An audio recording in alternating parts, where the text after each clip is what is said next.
Thanks,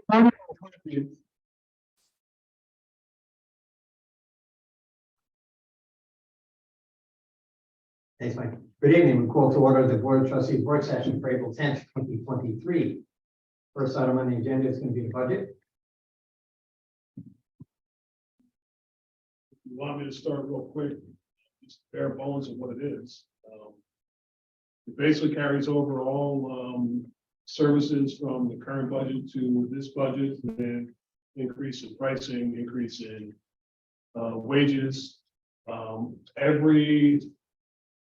going to say most of the budget requests that are in the book that were requested by the department heads have been accounted for. Vehicles, the basic vehicles are covered for by leasing and accounted for the first year payment. The two major purchases that show up in their request, one is the garbage truck for sanitation, and the other is the beginning phases of the fire truck. The fire truck really doesn't impact this budget at all, because that'll take some time. But the fire truck will need some further discussion as to how we would do that, whether it would be a lease as well. But there is money, if it was to be a lease, I did account for some of that in there. So other than some minor, very minor things that may not be included, I accounted for all the department heads' requests, including, and that covers water as well. Thank you.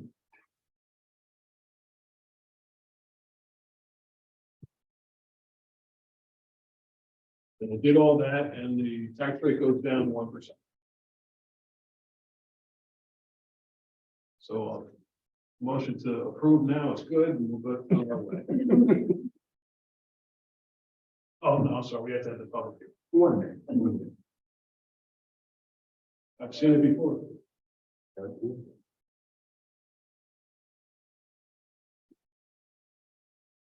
So according to how good the document you get is.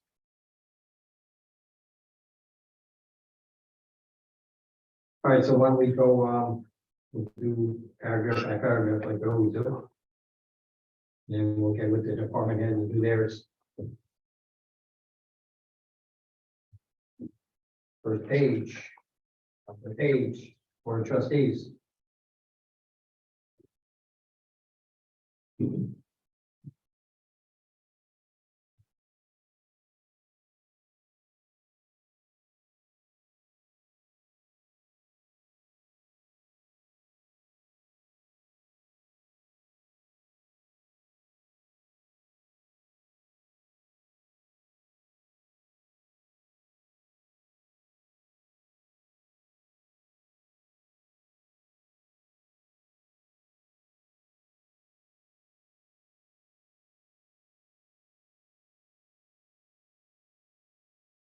Good. You good? Yeah, Mike, I'm gonna ask you on set. Were there any areas that you looked at and currently, if you could have gone back in time, would have adjusted differently? And if so, is it reflected in the change in terms of the budget issue? Yeah, I do that every year, based on the actuals of 2021, 21, 22, where we are in 22, 23, and any price increases or decreases or something we don't have anymore. So that's accounted for. And as you see, I use a lot of round numbers. So that's just, some of them are, it's not thrills. You can see the Board of Trustees from the year ending 22 was about 20 grand less than what I'm budgeting. But the year before that was very close to the budget. Some of those prices, like the ordinances, that depends on how many local laws you do. Miscellaneous legal notes, same thing as that. I mean, personnel is what it is. That's the board's salaries. So there's not a lot of not a play in there. That's one of the items that I like to call rock salt. That has a story, but I'll tell you some. Are you with the trustees one?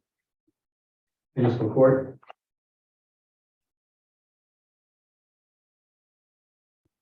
And that accounts for everything staying just the way it is. Also counts the, deputy court clerk is budgeted in there. We haven't done anything with that yet.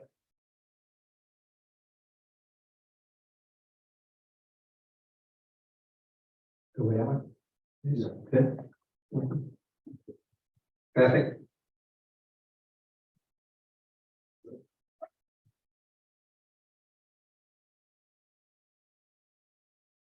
Executive?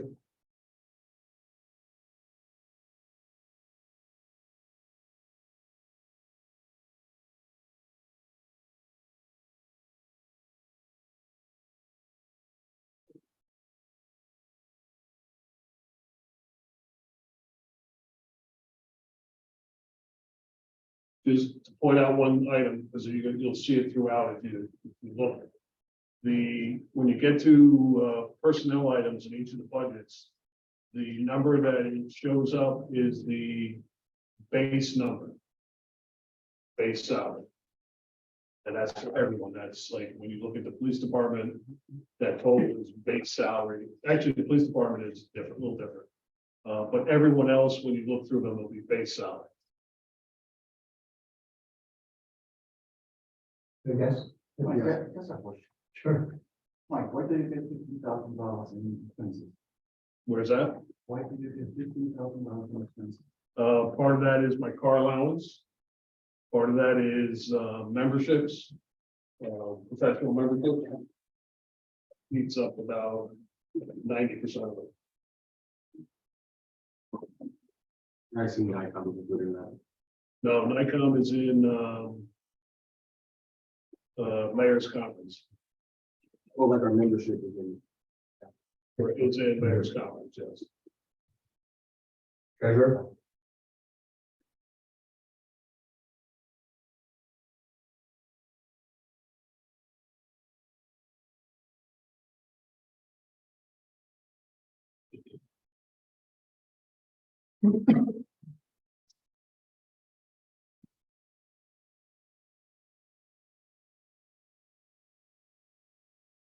We budget for the positions. I can't hear. Say that again? So we budget for the position of deputy treasurer. Yes. Do we have higher? We're going to have to advertise. Love it. I can tell you, just on that note, I want to say there's no less than 7 of those positions open right now in other municipalities around the county. And nobody can find somebody that they will grab. $75,000 would be the top pay. For our side, yeah, there's other ones paying more than that. Good with that, Treasurer? Assessor? Good. Bill the clerk?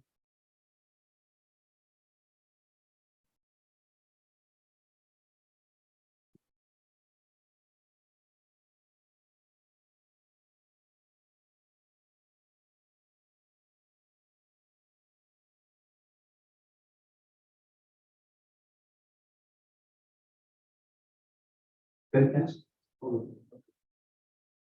You want, sorry, did you have one? Yeah, I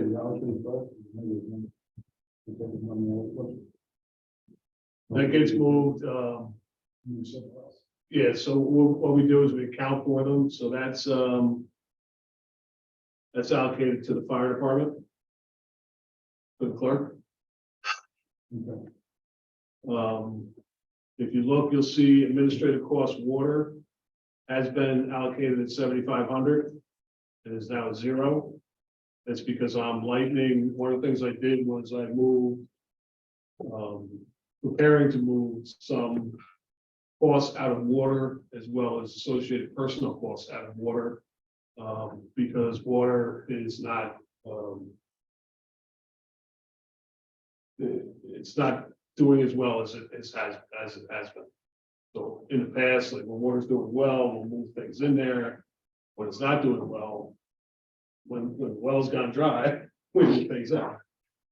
Okay. Law?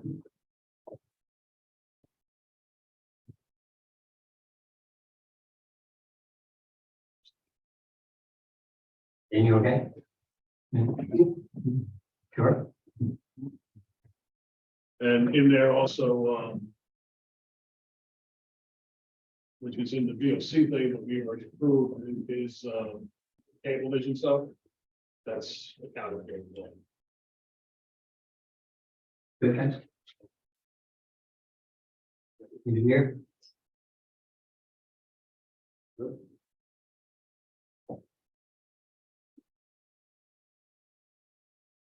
Okay. Elections? Good. Records management?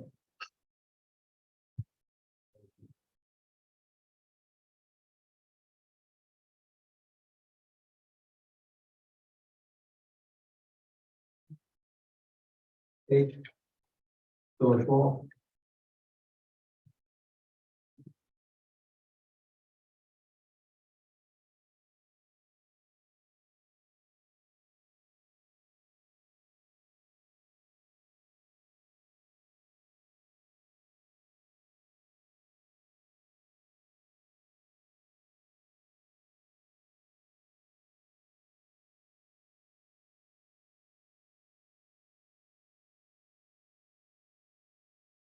Good. Good. IT?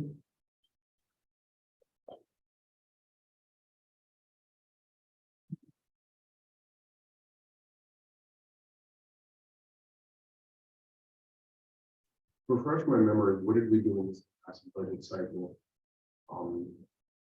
That had, that necessitated the 218, but no longer necessitates it for the following. So there had to be something. The computer services, we were in the second year plan of upgrading servers and migrating servers and things like that over. So that's where you see the 91 and the 50 and then down to 25. Thank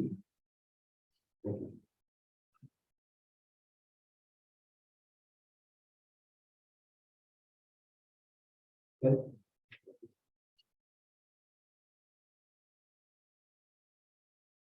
General government support?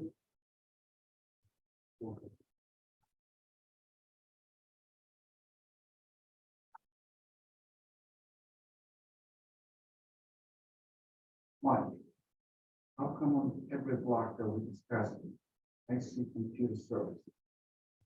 1,000, 15, what is the one that's got 20? Those are for various,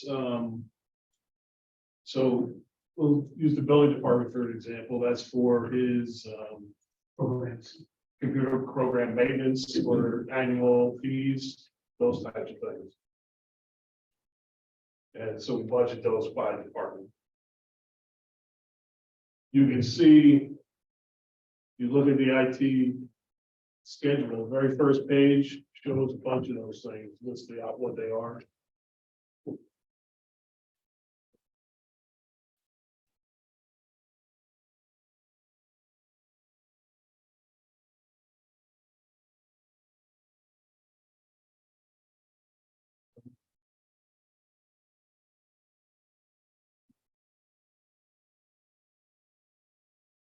For general government support? Police department?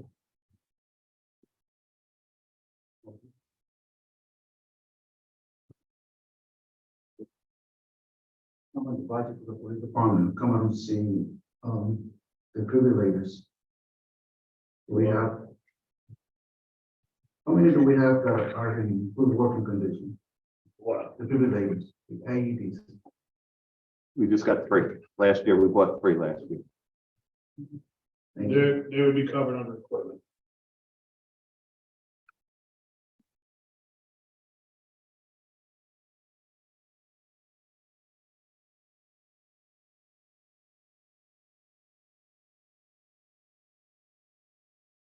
Good. Next page. On-street parking.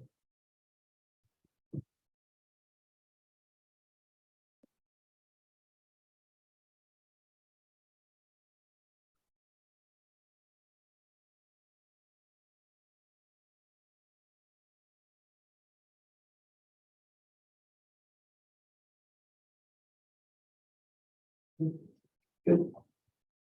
Fire department.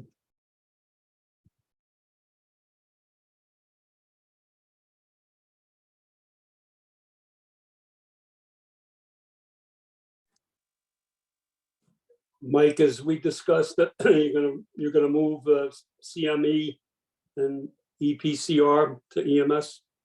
Yes.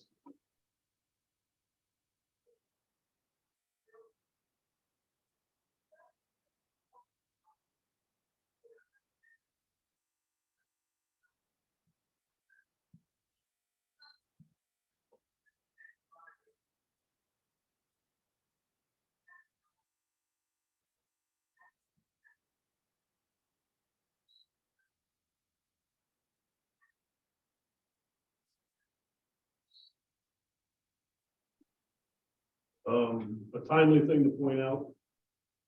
Under the alarm system and radio, see the current budget is 40,000 and the budget is 40,000 as well.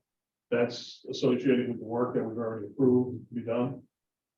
And is ongoing. And some of that was also contained in the piece as well.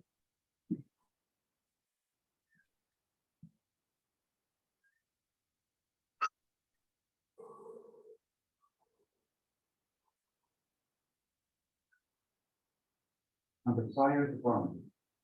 Insurance. $270,000. How can it insurance? That's all liability.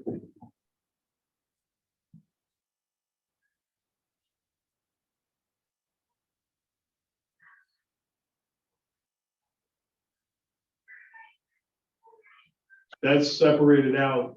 Most of our insurance is under unallocated insurance. Fire is separated out because we have a fire contract, so it has to contain its own self in there. If you look at very first page under, I have it under benefits. We just got this the other day from our current insurance company who's putting together our new rate for June. They're anticipating an increase of 17 to 25%, which is based on really caused by one major incident that is currently budgeted with them at over be a loss of possibly $2 million, and our insurance will only cover about 1.5. So we are, as we do every year, insurance is being shopped. But that's something that's hanging over our heads, and that's accounted for in the budget.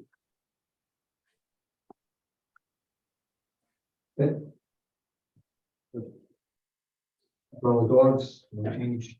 We're gonna close at this page, we're gonna go through some of the applications that are here, so people don't have to wait. Okay.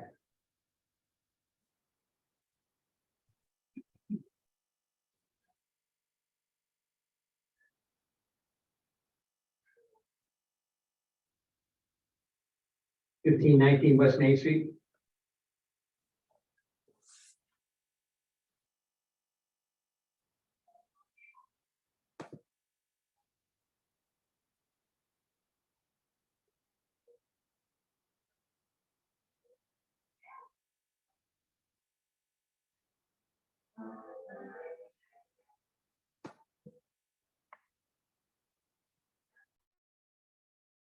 Your packages, you received comments from the planning commission. And the conservation advisory commission, and a comment letter from our consulting engineer on the stormwater plan. So they're in the process of reviewing those comments, and I think they're going to speak to them tonight.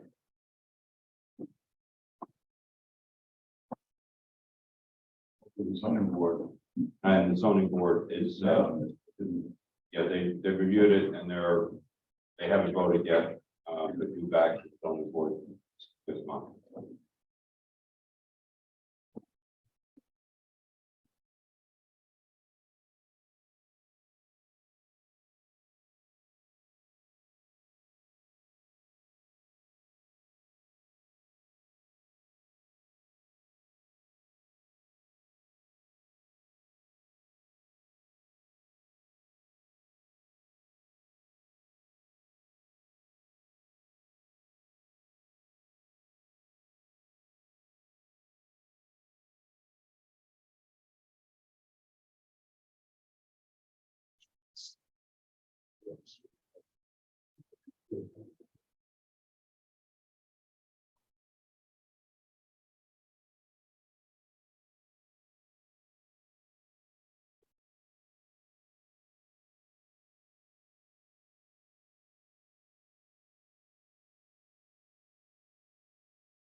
Back.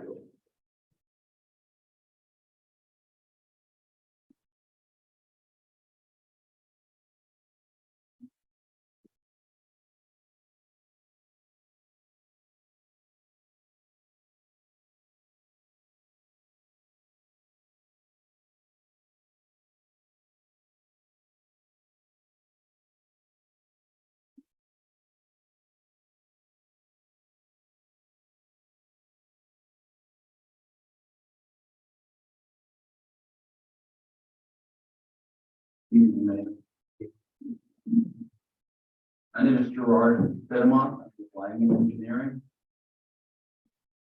I'm an associate with the firm. I'm here to present on 1519 West Main Street. So we submitted plans back in December 5th, and we've got our site plan here. Site plan is shown on the Google to the right, and on the left is the existing topography and the existing site. Just to explain, basically on the existing site, we have the hotel, we have a car wash, and it's about 1.03 acre site. The existing conditions is such that the topography of the site is pitched, let's just say plan north is to the left. So it's pitched from north to south. The topography is such that at the high elevation, we're at elevation 190, at the low elevation of 177. So it's about a 13-foot pitch from one end of the site to the other end. And then behind it, to the west, is a vacant land that's owned by the DOT, New York City DOT, and that's undeveloped wooded area up there. The site has basically impervious coverage. I'm going to say it's about 99%. And what we are proposing is a little bit less than what's existing today. So as a result, we're reducing impervious coverage. But the drainage that it extends from the center of the parking lot to the hotel site. It extends and goes out to the retaining wall out the back toward that vacant land. And as does other drainage in between the buildings, there's maybe 2 or 3 foot alleyways, and they're all pitched back to the sawmill. There's a portion of the front of the site that goes into the drainage system, into the municipal drainage system. So that basically explains the site, the existing conditions. We have received some review letters on the drainage, and I'll be talking a little more detail on that. But the plan on the right now is what we were proposing. We're proposing a 5-story self-storage building, 146 feet, 166 feet, so roughly 24,000 square foot. We've got a 1-story accessory building, 3,900 square feet. And the access is using the existing curb cuts at the lower end of the site. So the parking, we're seeking a variance, but the parking for this site is required is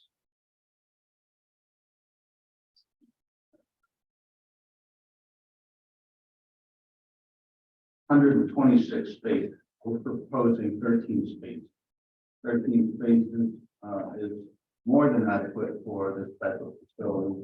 And I have the operations team to further detail that if you have any questions on the parking. But as evidenced by other similar uses, it's been verified that adequate parking in the blue township engineer has recognized that there is adequate parking for 13 spaces. We do have signage proposed, which we are freestanding sign, 8 foot height, less than 20 square feet of area, and one sign. We do have setbacks. The building setbacks are all compliant with the building ordinance. We have one EDA stall, then accessible. And so we're proposing to not only put the 2 buildings up, but improve the streetscape, the sidewalk, landscaping. The building sits back a little bit behind what the existing building is today, and we have some sketches and renderings that we can share with you. The grading and the proposed grading plan will mimic what the existing discharge points are in the rear of the site. As I mentioned, because of the impervious coverage reduction, there's actually an improvement in the drainage because there's more impervious soak back into the ground. Is there any retention on the property? There is no retention. No retention. Why? No, none exists. I know, it Currently, doesn't we mean, haven't proposed any.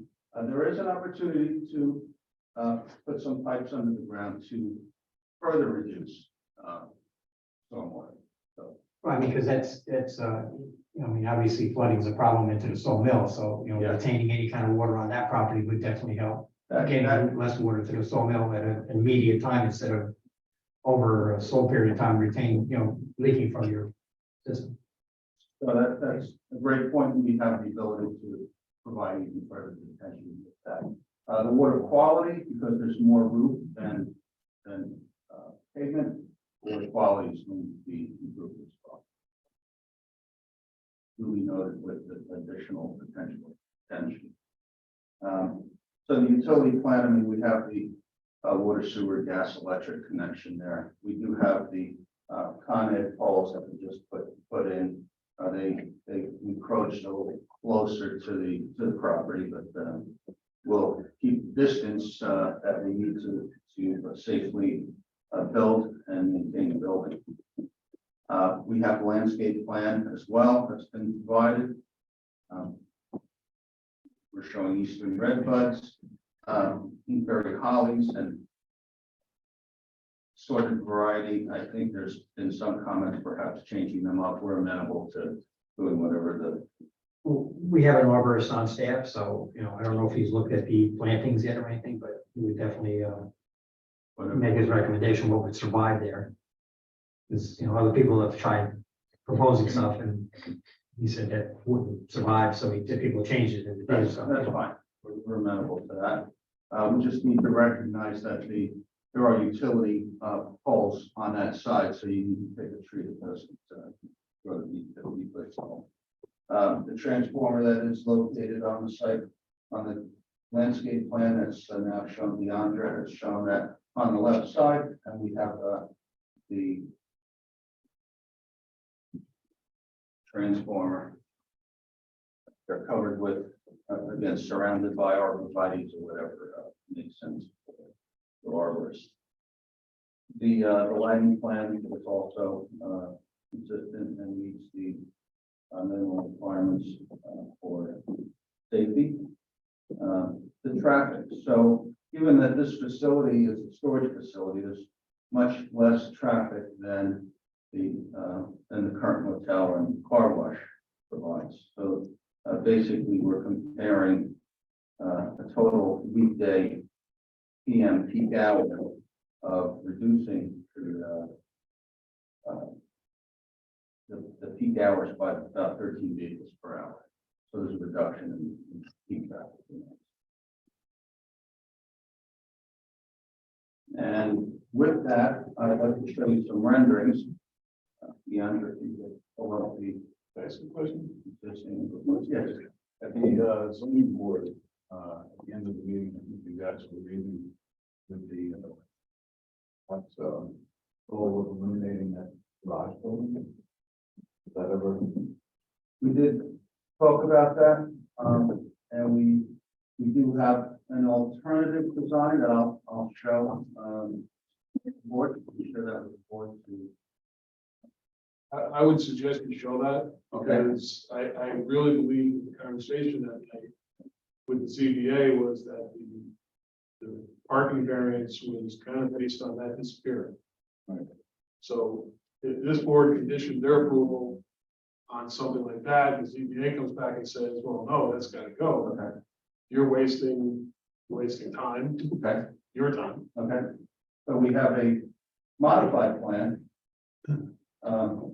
Which, and the feedback from the ZBA was additional green space and wanted to add some greenery. So what we've done is we've taken that 3,900 square foot building and turned it, because it is a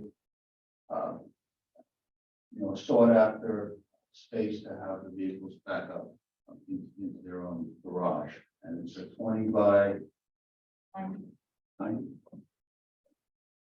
So it's 20 by 90 building, 1,800 square feet, opposed to the 3,900 that was there Okay, before. And we've added landscaping along the where the prior footprint was. So we basically turned it 90 degrees, made it smaller, and pushed it to the back of the site. So we don't have a set of that in front of us, so we're looking at what's up on the easel there. So if somebody go over to the easels, I can ask some questions. Sure.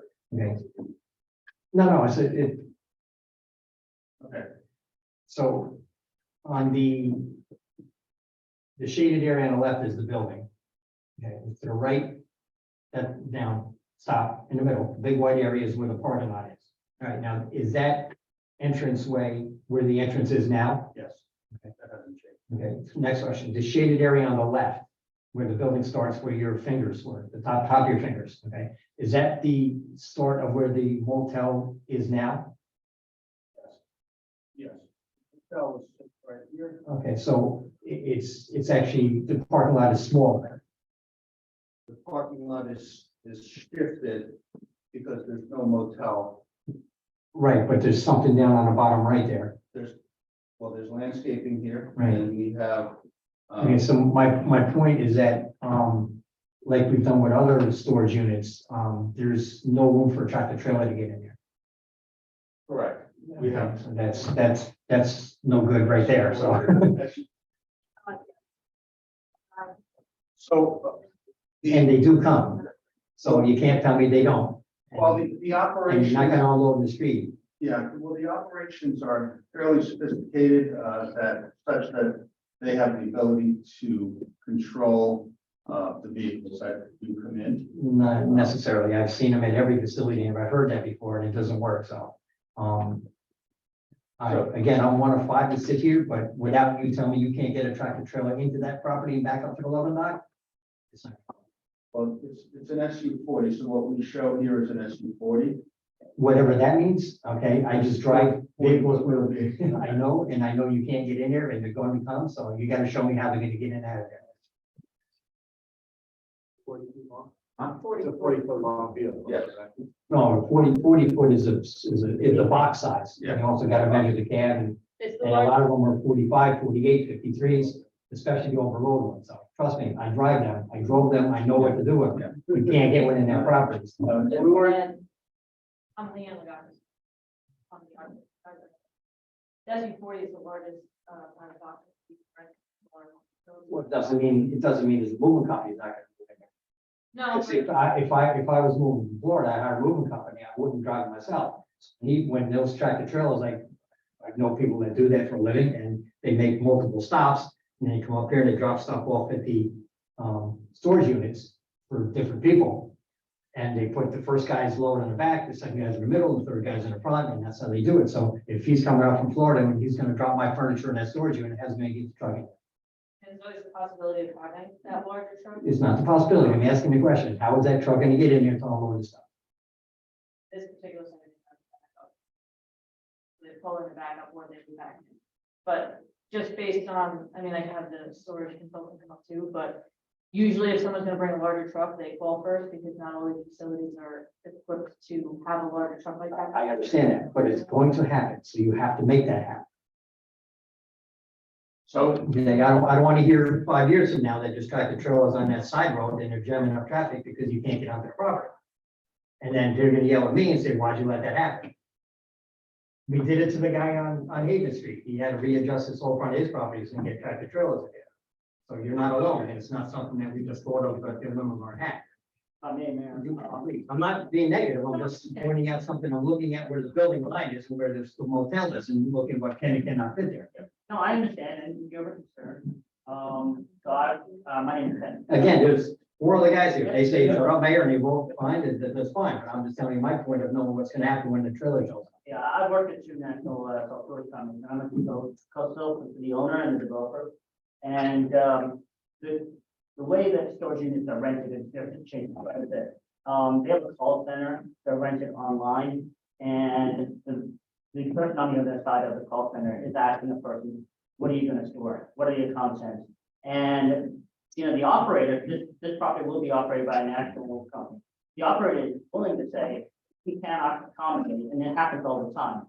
Side stores in the Bronx and Queens and Brooklyn, and we can say, we cannot accommodate a Mayflower truck. We cannot have you, we'll be glad to go ahead and put another facility nearby, which has a space, which is large. Right, but let me explain, okay, beside driving trailers that I used to do, okay, I've also been a police constable for 41 years here in the village, okay? And I've heard that line 1,000 times when delivery trucks come to other office buildings and storage units and places in the village. For example, one that had a fire, I forget the address, on Main Street, closer to the funeral home, okay? He said, well, a box truck is coming to deliver. The next thing we wind up with a tractor trailer and I'm out there directing traffic. Okay, it doesn't work. The plans, there's no such thing as a perfect plan. Yeah. Okay, so, No, I understand. you know, I get what you're saying, but it's not going to work in real life. no, and I don't think anyone's, sorry, Neil Alexander, kind of, attorney on the project there, good to see you. I don't think anyone's arguing with the fact that you're presenting. This is the Well, first he time. was, but. Well, I think we were talking about how we would intend to handle it. I don't, so I'm an attorney, I'm not an engineer, but I'm looking at that. Even if we got rid of that 1,900 square foot building, I'm not 100% sure how many maneuvers you're gonna have to make to the 53-foot. Exactly.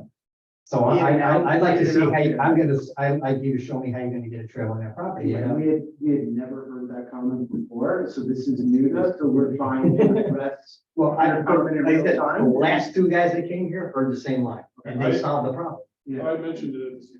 and I wasn't at that meeting, so I apologize. I was. And I mentioned that you were gonna hear it. Yeah, not he forewarned you. And it's the same line I've been saying. And no one's. In no respect, trust me, I understand what you do. I don't think we're here to disagree with you. I don't know if the depth of that property, how, you know, how many, it's gonna take quite a few maneuvers. It won't quite look as bad as that Austin Power movie, golf cart, but it'll take It's quite not a gonna few. go away to. Yeah, so I mean, I think this is something we hadn't heard before and we can finally figure it out. Again, I'm 1 of 5 here. Okay, if my colleagues say, Mayor, shut up, you like the way it looks, it's okay, and then that's No, fine. But I'm just looking at is, there's so many things that we've had protected to make sure that this doesn't happen based on prior things that happened many years ago. And there's also other buildings that were built years ago that can't handle things today.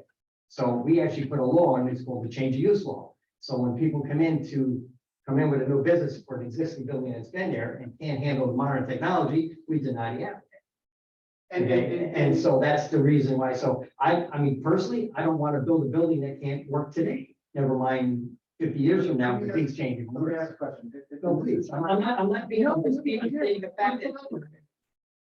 I'm not saying it's a no point, I'm just saying, I'm bringing up a point that is very important, you know?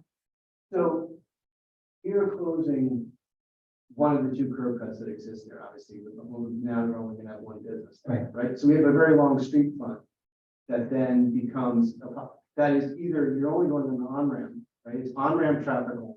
So let me ask a question, just because we're not solving it now. We're gathering information so we can come back and at another meeting and show you potential solutions.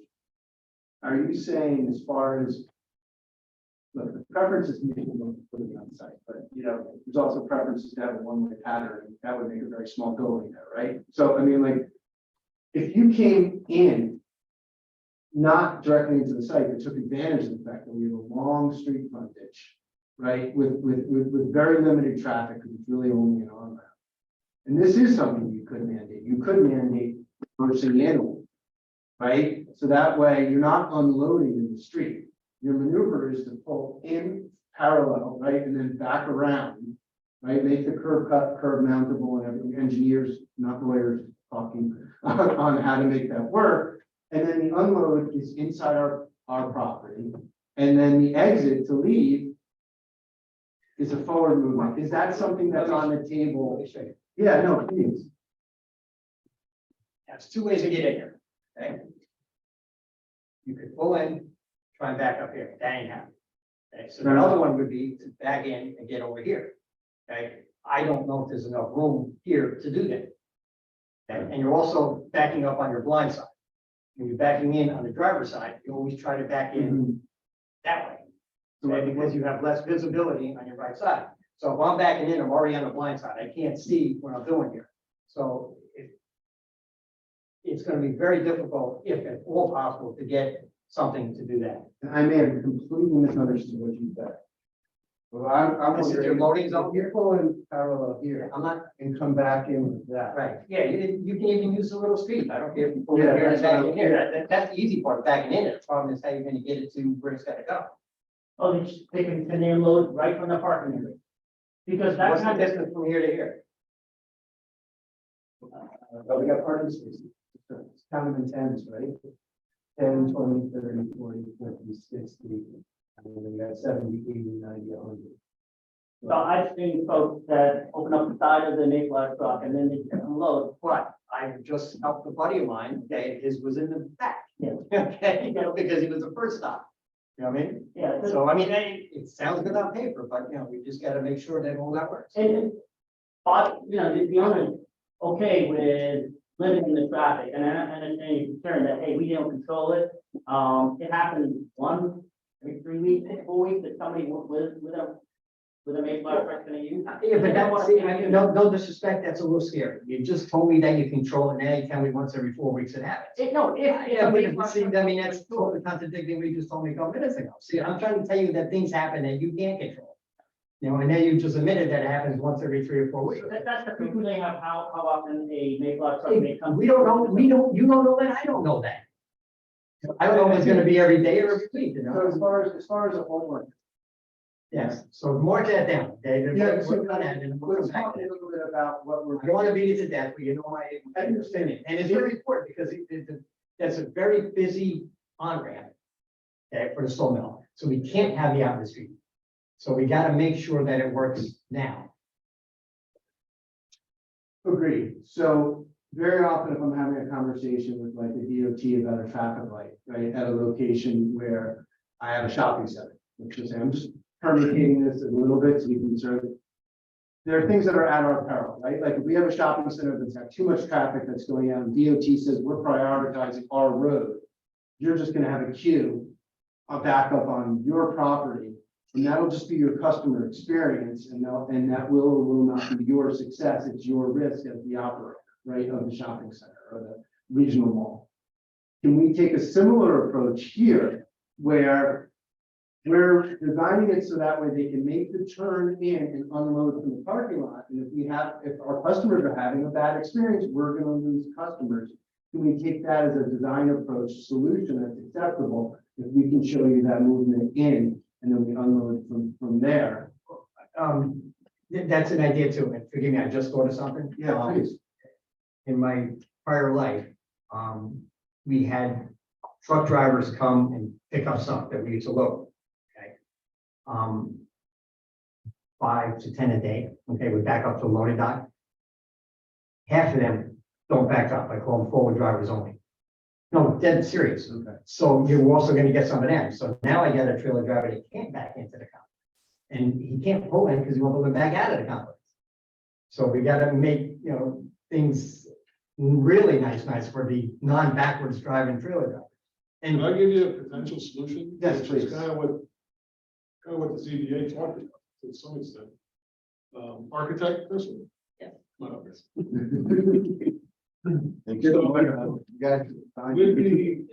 With the ZBA parking issue, I'm not a PE, I'm not an architect, but I do have some common sense.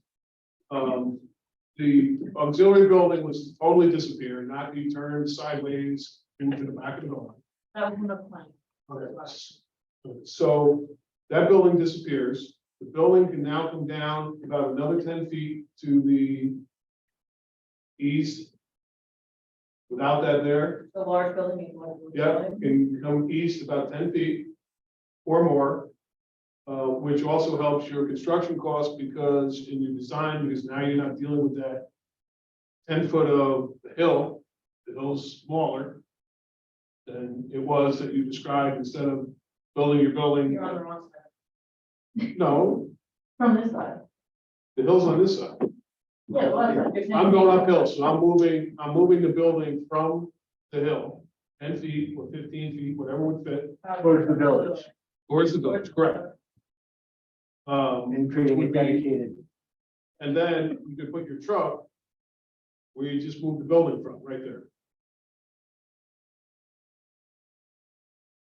From an architectural standpoint, the loading wants to be here. So you have to add a loading bay in the second floor. For one truck. Yeah. And that truck can pull in and out of there, and you're How is that truck? gonna pull right in there. And then it's gonna come back around on there's a big turn there. Are you saying to loop around the back? Well, no, the truck can come in, go to the cul-de-sac, Metal. turn around, Right. back up, because you've got to hit this blind side, and back in. yeah, I mean, let's make sure we're all clear on the same conversation, we're understanding Okay, so pull in here. like this. In other words, if, see if I'm thinking what you're thinking. You take, when you just build it and just short it. Yep. Okay, about the width of a trailer. Okay, so then this is the driveway, but your loading dock actually sticks out. Yeah. So you're backing up straight to the loading dock. So what's the difference in backing up here? Well, because there's no loading dock here. How do they turn? He's gonna pull straight up. Make You can't get to the loading dock over here. Can't get to the loading dock over here. How's he gonna get in here? That's my This is point. not a loading dock. This is the doors. No, no. They can back up Hold here on. and they would have to take. a- I have the solution by keeping the building here and providing an appendage on this building. And then they come back straight up to that. More better. That's only. We currently don't have a load out, it's just. We doors. need to make that happen in order to have the tractor trailer. What if you get, what if you get the guy? Well, Where's- most storage where's- facilities don't put load docks unless they are expecting to have that kind of person. Right, but I mean, Yeah, I mean, the ones that we just did, we had them do that because, what if you get a truck that doesn't have a lift gate? And a lot of the trailers don't have the capacity of doing it, they just usually back up to a loading dock. The one that was just completed doesn't have 33 West Main, No, I know, and the other one. the other ones don't have a lot of flow. But the new one does. Haven Street. That's the one that's split between the village and the town. We told them they get it. back up to a loading dock. Am I gilding the lily? If we say, oh, we can have some of this building and the loading dock here? That's Possibly doable. Let me think about that one, but okay, let's go on to the next topic. Like I said, more better.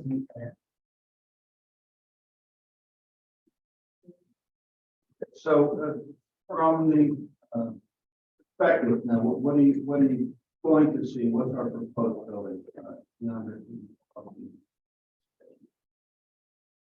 So here you have it here with the truck, and if the truck were to come, take that cul-de-sac, pull up here, and then back into the site. Blind spot issue and whatnot, but we'll That goes away. provide that turning template. If I I'm confident that will work. Yes, If I can, two other things that came up during the planning commission and zoning board. When you eliminated that building, they had asked about increasing the turning radius for non-drivers who have just rented a truck and they're trying to pull in and out. I don't know if that's become any narrower there where the planting is compared to when the building was there. This has expanded a little bit. Okay. Previous building came out a little bit more. We Okay. also included this turning. Great. And then the other thing, which I guess you're saying you're deemed not feasible is add some more space to the front of the building for landscaping, but We've got the trees as we showed before. In fact, we looked at the other buildings in town, and this would certainly be an improvement to what you have elsewhere in terms of landscaping. And we've added the landscaping. right. So we'll go to that truck turning template. We do have some pictures here, before and after, and I'll let Deandra explain the various photos to get a perspective and understanding what you're looking at. This is the focus of the main principal building. We're using Google Maps and Google Earth as well as professional records for use to superimpose the building, and so where it would look on the current site with the hotel visible, power lines going on Google Earth images. And see the difference in how height and looking from different perspectives. The hotel is very faded back here, but this is what is actually visible of the proposed building. And same thing here and here, so slightly different perspectives. And then on this side, we have different perspectives further from the site where this is looking west under the bridge. Our site is right here, across the street, further away from the bridge, where you'll see it right over the parkway there.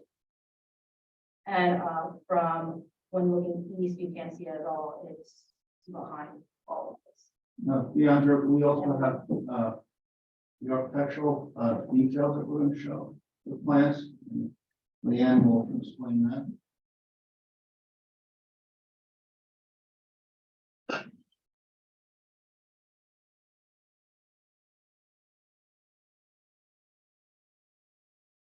So just to get into the elevation parameters a little bit. So bigger view is of the 5-story building, looking in, the loading area is recessed, we just have the door. Loading dock right now. Just to kind of keep the building from, being too flashy and to blend in a little more, we keep it like gray tones, minimize the reds, that's part of the branding. But you can see on this rendering, it's really buried.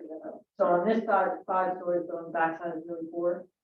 Just because it's buried in basically that whole floor. The other side, that's just the 1-story building, whether or not we keep it, that's what it looks like we kept it. Stone around the base just to blend in, and everything else is just metal paneling. So that's Dan, I'm sorry to interrupt you. Before you put that, the white building is the existing building that has nothing to do with our site. Oh, yeah. That's on the corner. that's the Just to clarify, because I was confused by that at least the first time. It, So from these elevations, you can really see the drop. So on this side, we're basically at the second story, and then in the front, you're the first story, so the full story height difference. If we were to put a loading area in the side. And then just the corners we have glass with, there's faux doors, just because the look of, so you know it's a storage building. And that's on this corner here, and then we have this couple this side.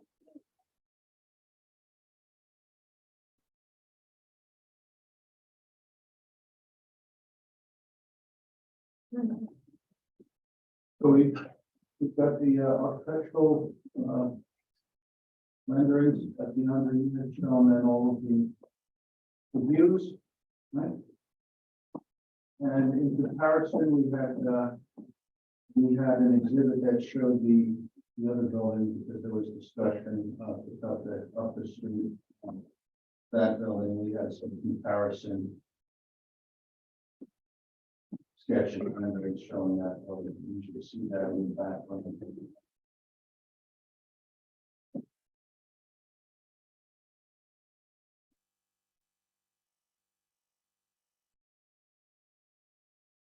And so as you're coming down West Main, on the left is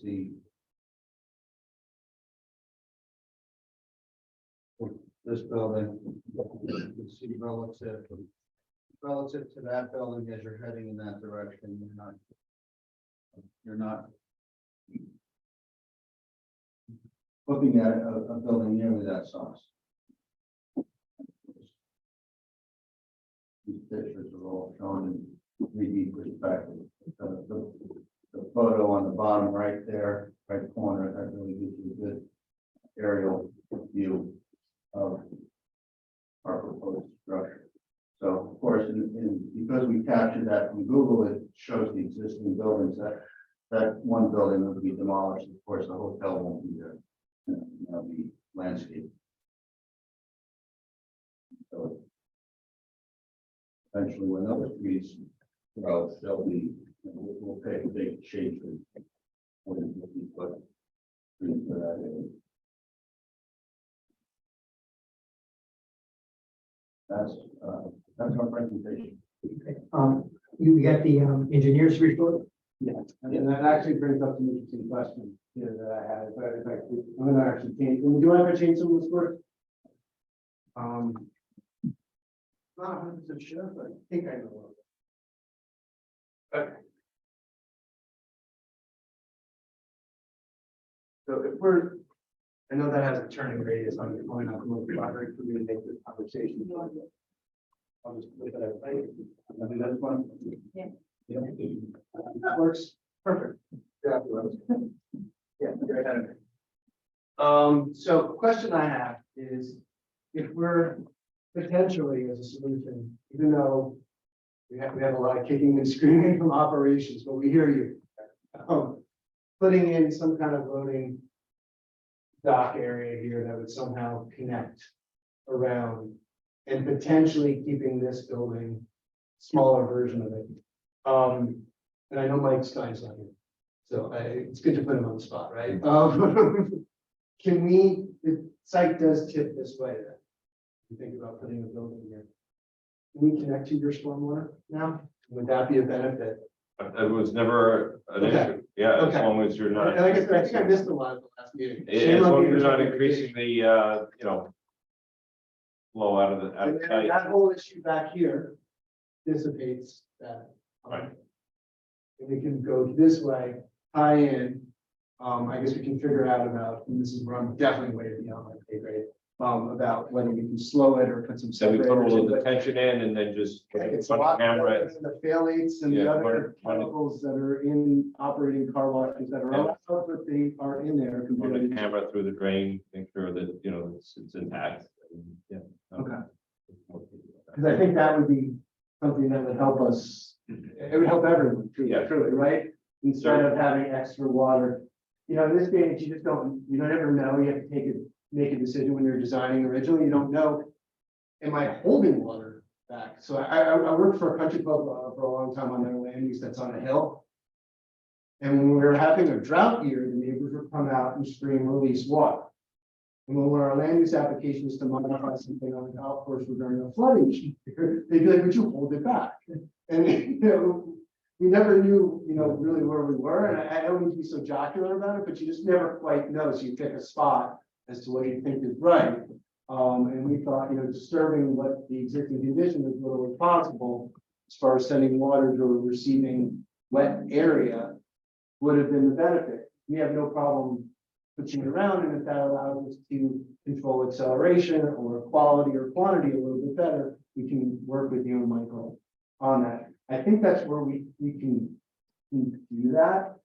I think we're all, I think where that sort of leads us, and I don't think the aesthetic is gonna change. I don't think that's been a problem, if I understand what happened in the last meeting.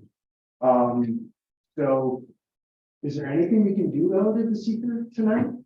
With some assumptions in there that we're coming back a certain way, could we make it to a negative declaration on some assumptions tonight? Do you think? Well, you have a lot of unanswered questions on Mike's, Which I think all go away now that we're gonna tap into your stormwater system.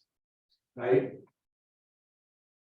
Maybe that's a little bit aggressive and say all, but they really do dissipate in a massive way. And if not, we can come back. I'm just thinking about the process. too soon for negative declaration. Yes, that's for that. I mean, we just, Fair enough. No more on that. I just thought I'd ask and see where we were. And I think we have an understanding of what we're gonna try and deliver, and hopefully we can deliver it. And if not, we'll certainly have reasons explaining why we're hesitant or, but we wanted, our intent would be to deliver that. We have no concerns. Our goal is mutually beneficial. yeah, I mean, you answered some of it about tapping into the line, but there's still other ones about how to, where the roof drained and. Yeah, all those things, yeah. Which, I mean, a lot of these are technical things which are easy to be fixed, but if we're improving the site plan, we gotta know where the water is going. Pipes or all that, so that's why I say it's a little too soon for that. I mean, if all these questions were answered, it's a different story, but, without them being answered, That's fine. And you're closer, but you're not, and more better, I guess, to borrow the phrase, but not quite there. That's fine, that's fine. And I think that helps also frame the scope of our variance in the ZBA as well. Anyhow, because of that sense of. oh, see, I'm not as dumb as I look. It says right here, building to improve truck maneuverability, see? So we hear you, understood. I think unless any of my colleagues have other questions, just to have it facilitate this. Just. Yeah, If I may, I think that's, so next time you come back here and perhaps going back to the zoning board, you'll have maybe an updated plan showing the loading dock and filling water and radiuses and whatever. Yes. So the intent is to resubmit, so I guess now I'm ripping a little bit, I mean, I think I don't know if going back to the ZBA. Do you usually, we're doing coordinated review here, I'm trying to remember. I'd rather go to ZBA to get that out of the way Okay. and then get your stormwater out of the way and then come back and. Well, I disagree. No. When do you want to do I agree, that? I disagree, because based on the ZBA's comments, is they don't want to approve an applicant without knowing what the exact site plan is. Right, I'm trying to remember, Mr. Mayor, and this is just factual, I'm trying to remember if we decided to do coordinated review. I think did we circulate for lead agency? Or we're doing uncoordinated? Okay. So I mean, they're really I just think the looking way at. we left it with the CBA that night was that you were coming back here tonight with a plan that didn't look like that. And Fair enough. that we would make our way through getting a conditional approval tonight based on CBA. That got thrown out the wall, out the door, because that's. So I almost think it's almost you hadn't been here. The ZBA is scheduled, is scheduled for the 19th again. So what I would suggest is that all these changes be made for them to see in the 19th. And then possibly they could approve it based on their changes as well as these changes. Right, so that's a great, may I interject for a second? Is that okay? Yeah. So that's a great point. So if we're going to the ZBA, we just need to confirm the variance we're asking for, you're not expecting any additional parking spaces as a result of what we're changing. Correct? We all just, I'm in agreement. Adding parking spaces is just a waste of pervious area. so then the you're not variance for the gonna ZBA is the same, so as long as we can get something roughed out and figured out, the ZBA could give us our variances on the eighteenth as scheduled. And But then. you're gonna have to address all the things that you had before then, and then all these things tonight. Well, the only thing in front, and I'm not fighting, just thinking out loud, which is dangerous. The only reason I'm going to the ZBA is to get a variance as to parking. We're in agreement that we don't need to add more parking spaces to our Correct. project. So I believe the ZBA, we're gonna do our best. We're not trying to come up with it. But I believe the ZBA could give us our variances. And then we come back to you to work through the last of the seeker on the stormwater and the site plan on the final optimization of both landscaping and lighting and precision. So if you do it that way, what's gonna happen is the ZBA is either not gonna act on the 19th, or they're gonna give you a conditional approval based on their approval. Which is fine. The second is totally fine. Someone's gotta go first, and I mean, ping ponging, their jurisdiction is narrow. I'm But not there's a trying to- trade-off. See, there's a trade-off, which we made very clear. I think I made it very clear that night. When this was going back and forth with the ZBA, and I kind of said, okay, everybody stop a minute. There's a trade-off here for the parking variance that the ZBA was looking for. And you got there, but you didn't get there. I think we misapprehended the totality of it, and I think this was really helpful for us, and I'm sorry if it was frustrating for staff and for the board. I think we're in a great spot, and I think.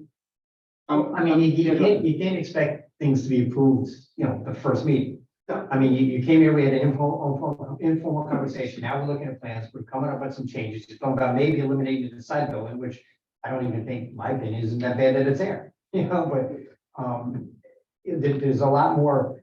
The problem with what I have is going to the ZBA and asking for the approval is they're not looking at a finalized site plan. Even though you're only asking for a parking variance from them, they're still looking at the entire site plan. Now, what happens hypothetically, we do put that little lower dock piece on there, which is, we're talking 10 feet wide, okay?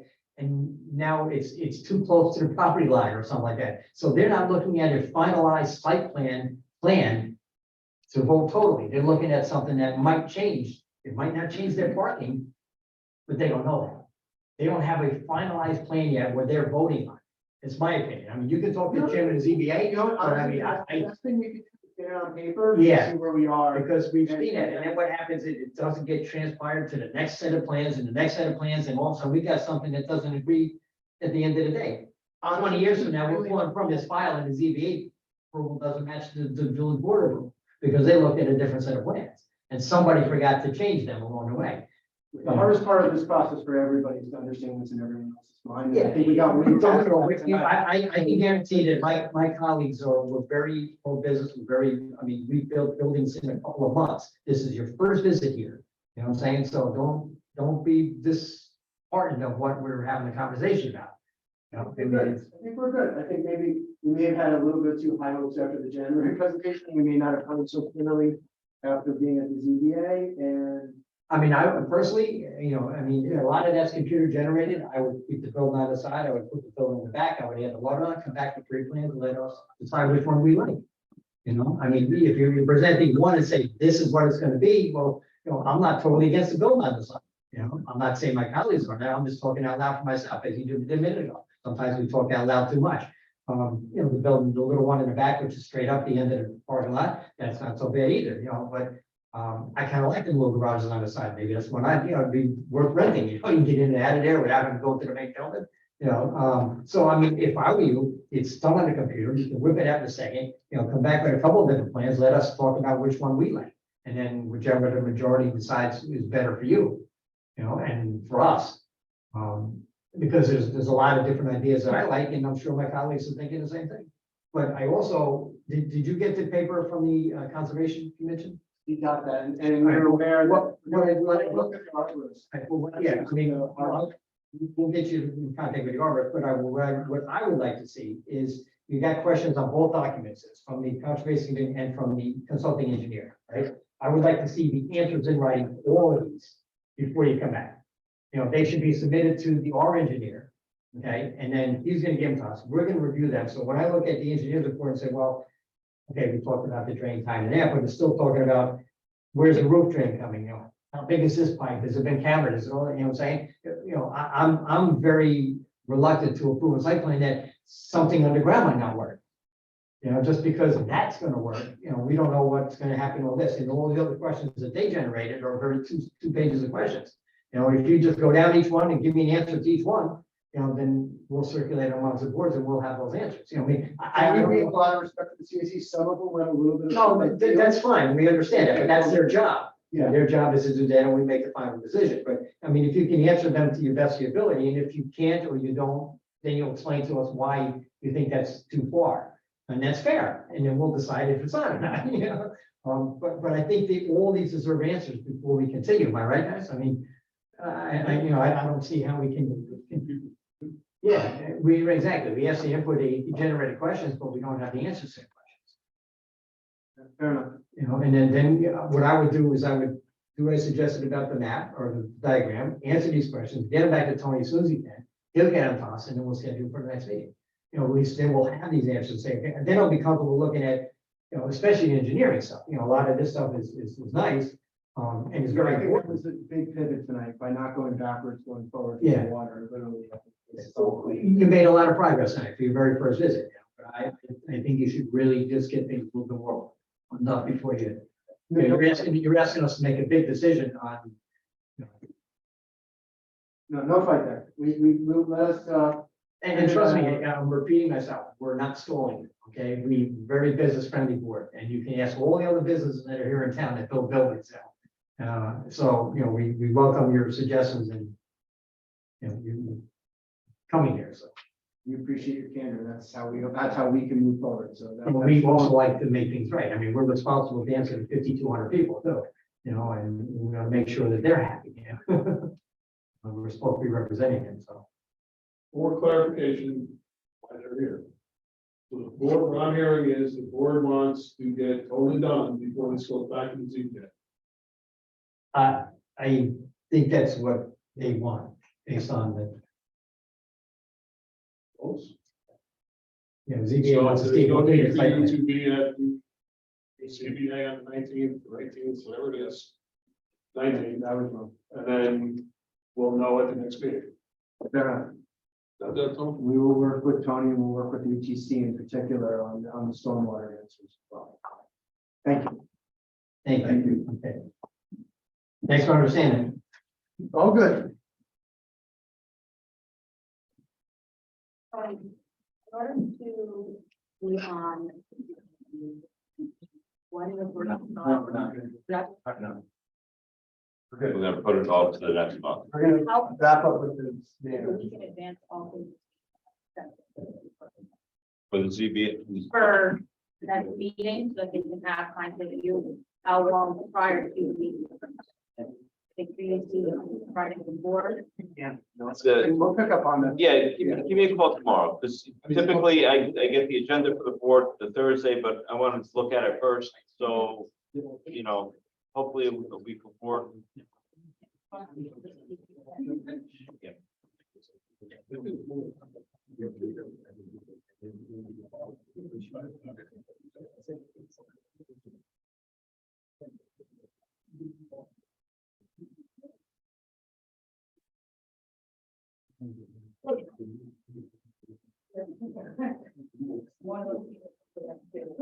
Let's see, starting board. They're gonna be there.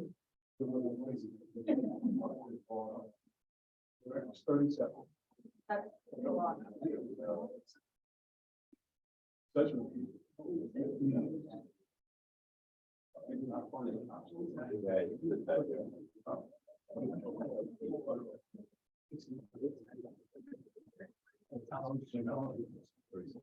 Please, I'm gonna ask.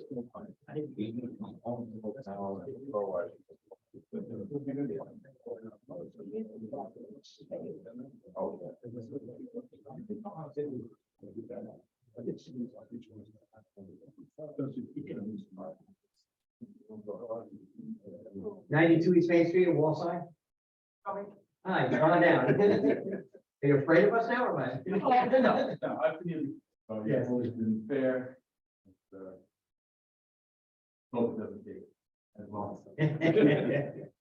My name is Michael Lang, son of Rama Hart, representing the client, UPS Dentistry on 92 East Main Street. The medical office is on the second floor, and they are already operational. And they are proposing an illuminated building sign. Does everybody on the board have the 2 pages? Okay. The sign is about 20 inches tall and about 12, 13 feet long. That's the right placing on the building as on the plan. We are talking about illuminated channel letters, internally illuminated channel letters on the raceway. We cannot install these letters directly to the wall because of the electrical, etc. So we are building a panel with the off-white, light yellow, whatever you want to call it, color. It's literally a box that's about 2 inches deep and is holding all the wiring for the letters that are mounted to the top of that panel. Letters will be about 4 inches deep, and the raceway panel, there's a little mistake here, it's not going to be 4 inches. So the total projection of the wall will be around 6 to 7 inches. There's a sign there now, is that, That's going to be removed. it's just a regular. And I think that's only a metal Yeah, panel. There's nothing. I'm sure you checked the code that the sign size on the second floor is different from the first floor. As far as I understand the sign code, this should be in full compliance.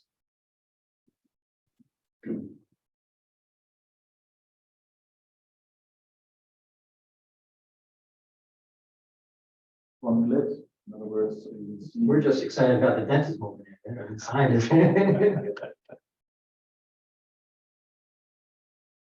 We only put one on the front because there's one on the side. Are you proposing one for the exit? No, No, just the one on the front. fine, only one facing Main Street.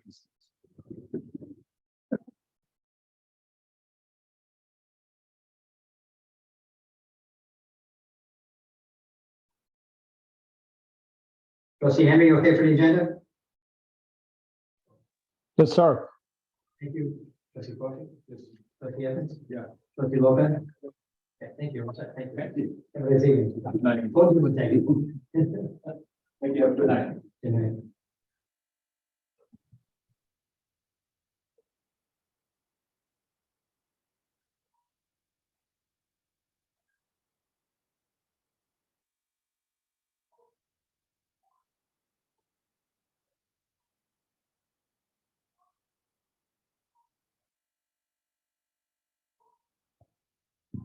Five North Goodman.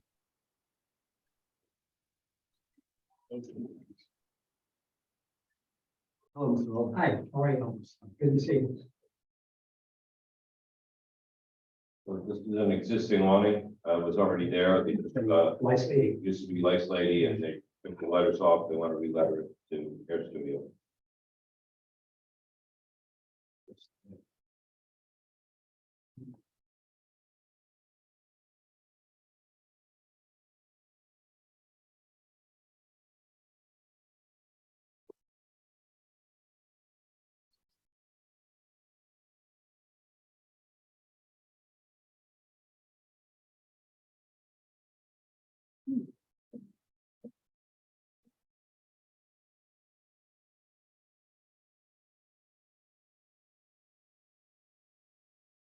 Trustee Henry, okay for the agenda?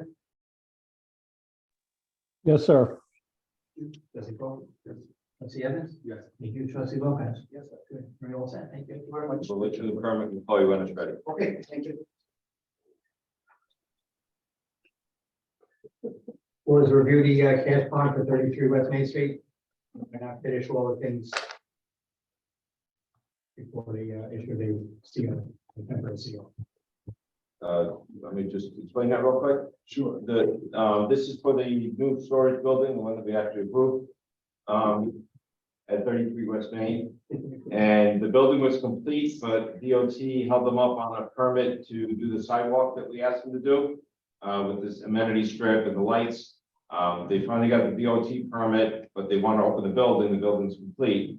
So they wanted a temporary certificate of occupancy, and I decided I don't want to give those out anymore unless there's a bond in place. So instead of me chasing them, they're gonna come to me for their money and get the job done. So they agreed, and they're depositing $100,000 until that sidewalk is complete, which is almost done now. They just need to put the light poles up, and they've been on order. They're coming in beginning of June. So this cash bond we're gonna hold until everything's complete and the lights go on at night, like some others that never got wired. And then we'll give them their cash back.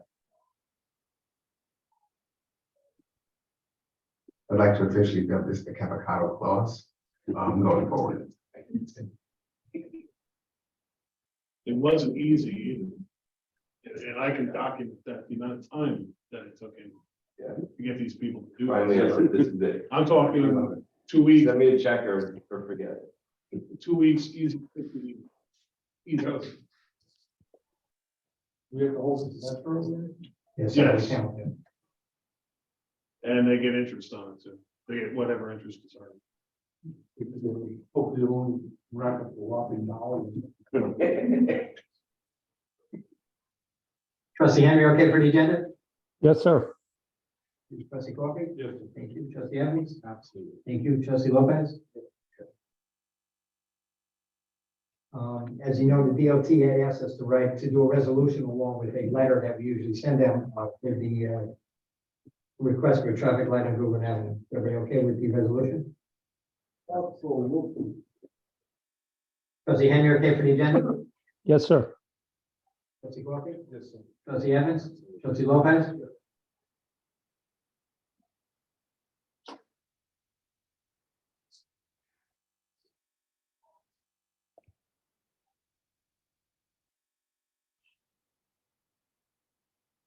You'll see.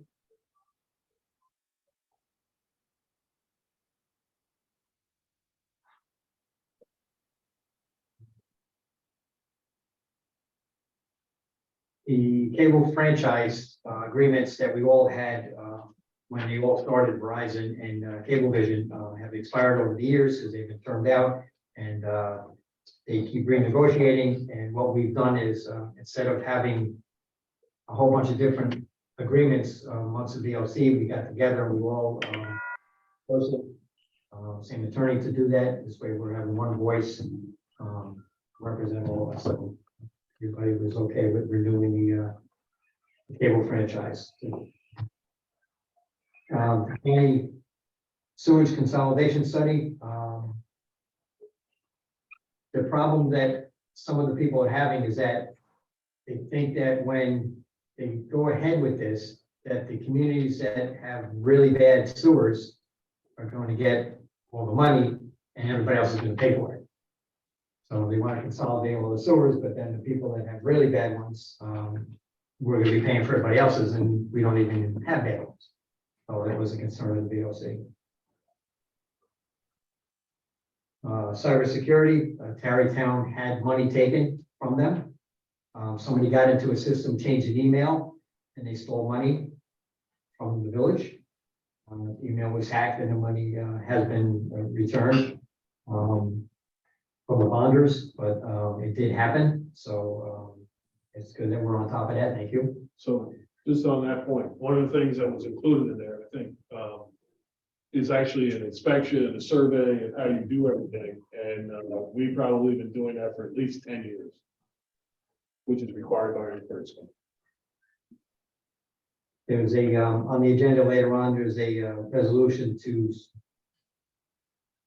not allow the dumping of the radioactive waste from Indian Point into the river.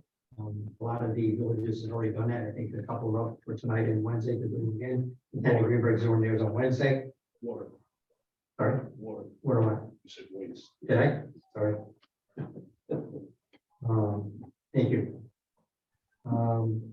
gas leak blowers, again, Mike and I always laugh about that every year because it's a issue that's brought up amongst the river towns because the problem they had was when you're using your leaf blower in Hastings and you cross over to Dobbs, you don't know you're in Dobbs and the law changes, and then as you move over to Irvington, the law changes, so you're all trying to be consistent, but it's not working, so we're all trying to figure out to have some kind of uniform gas leaf blower system, so we'll keep talking about that. The grid rewards, I'm going to have more during the community report, but as you see, we're ready for that. The housing issue, as you notice that the Senate and Assembly are agreeing with us that it should not be in the budget bill. That's one of the things that are holding up the budget in Albany this year is the housing agreement and the bail reform. There's a lot of disagreement on how all those are going to be fixed, so the governor's still pushing for it, but the Senate and Assembly don't want it.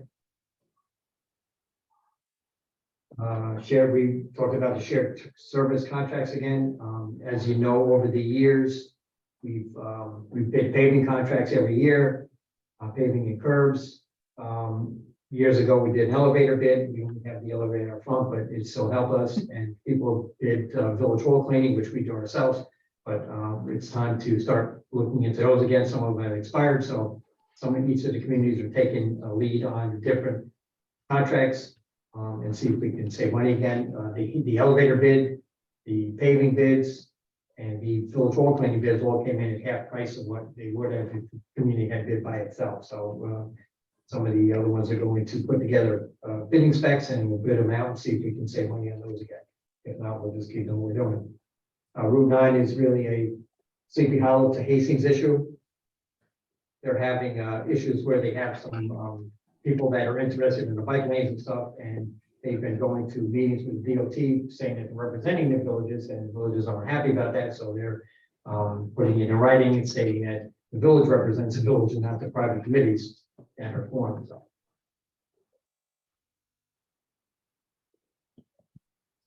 So.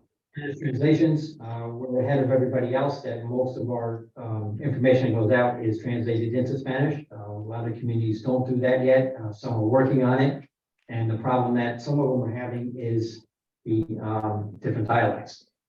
Different dialects of Spanish is different from communities. There's a Ecuadorian population in one community and Colombian population in another one, and they're having issues with translating it.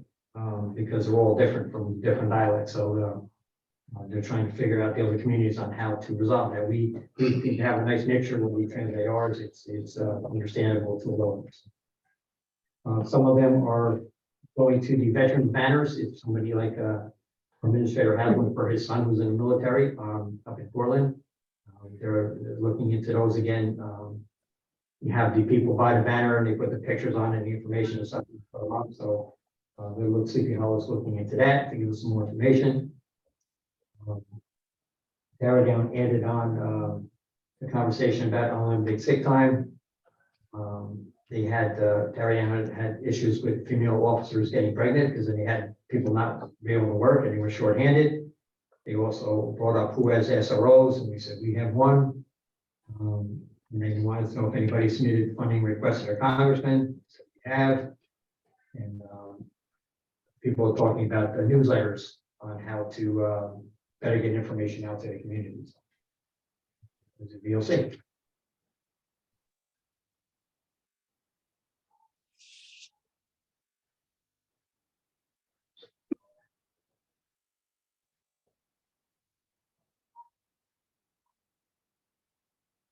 Before we move on to the board mayor, so. Yes. Trustee Henry, anything else?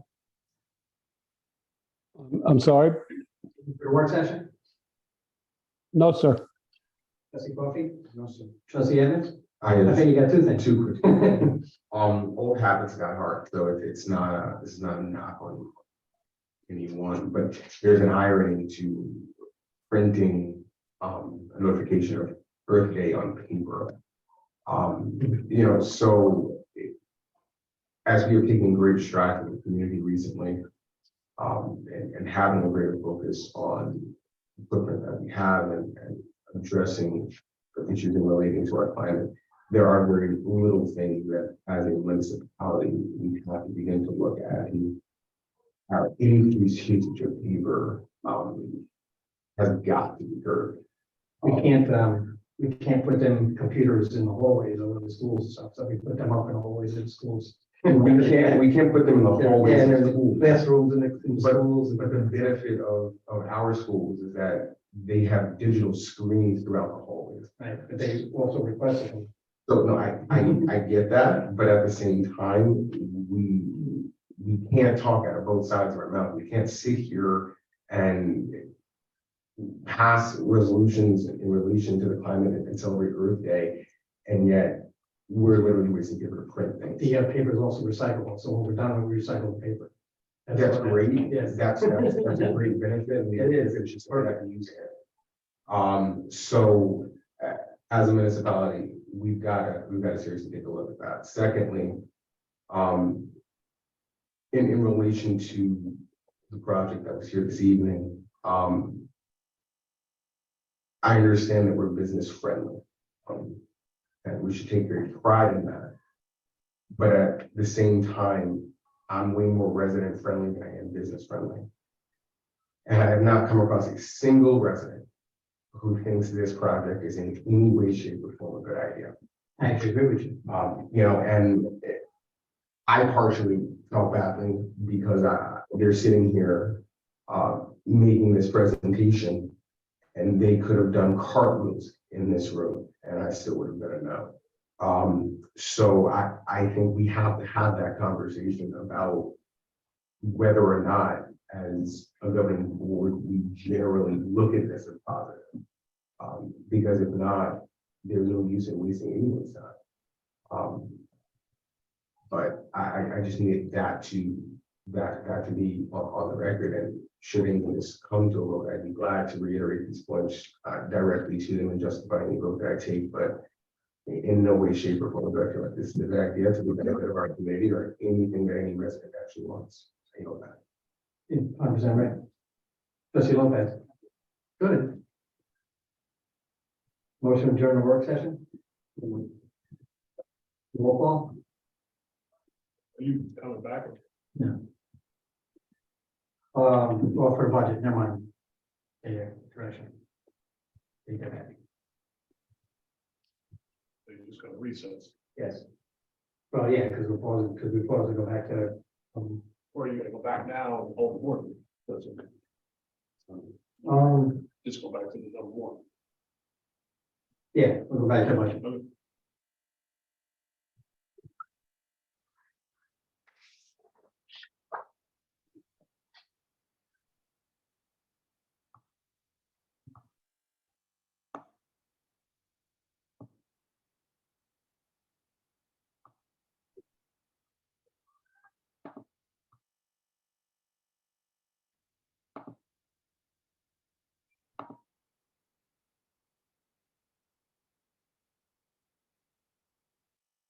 All right, we left off on safety inspection.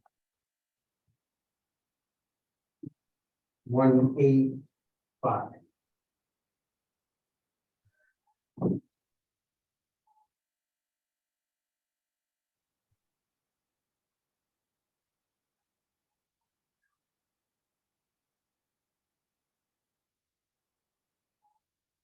The one item to point out in here is we still have an assistant building inspector or a more part-time person budgeted in there. Or part-time persons. That's a discussion I think we need to have with Tony. As well.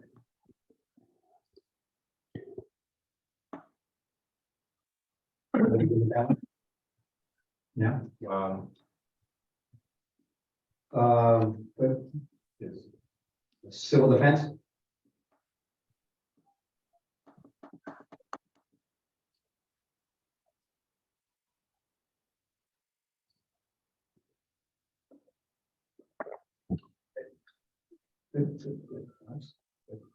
Register of vital statistics? Good. That's an easy one. EMS?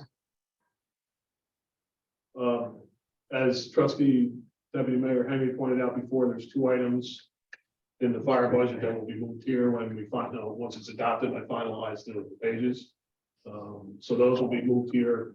One other piece in here, the EMS coordinator at the kind of last minute, which brought up that we may need to change out some of the computer items that they use, billings and the DRCs in the ambulance, so that also might have to be added in here. But we're looking, number one, on what that cost is, but number two, I pointed out when we started our billing company paying for those against those. So I'm questioning whether they'll update them as well. They're making a lot of money off this, so. Did I miss anything, Trustee Henry? No, no, and that's a good point about the billing company reimbursing us or providing.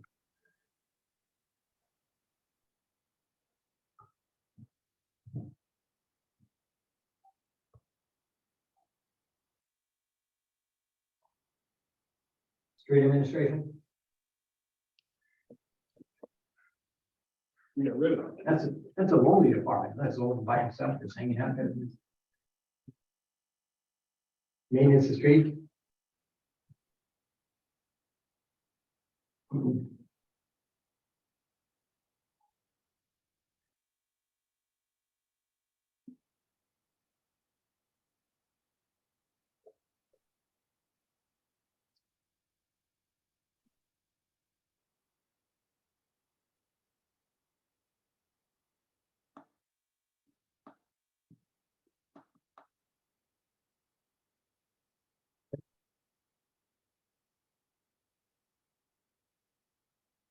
Permanent improvements, sidewalks, roads.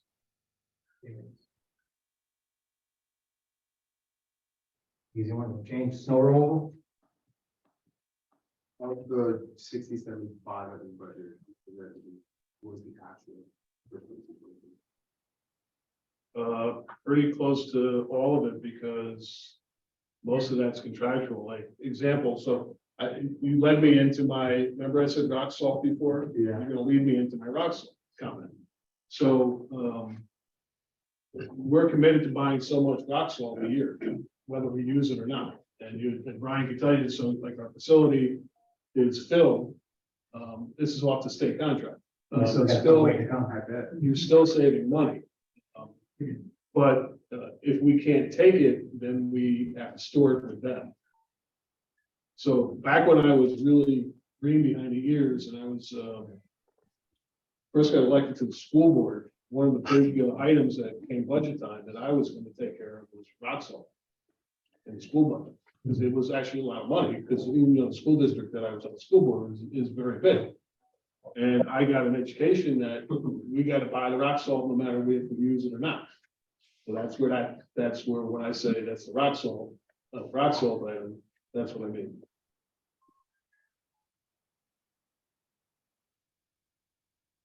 Good.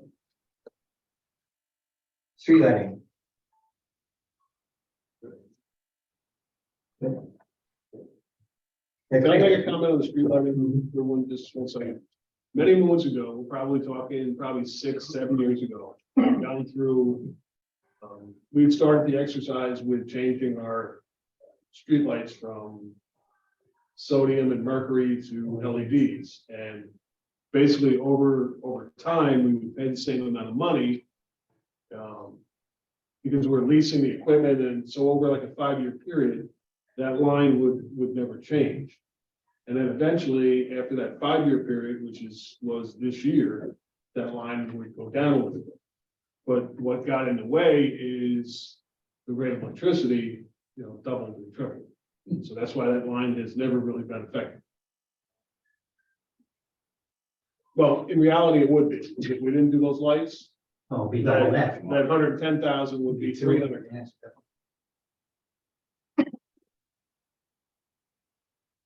Stages recreation, What was the 1920 act, what was the 1920 budget for program for the?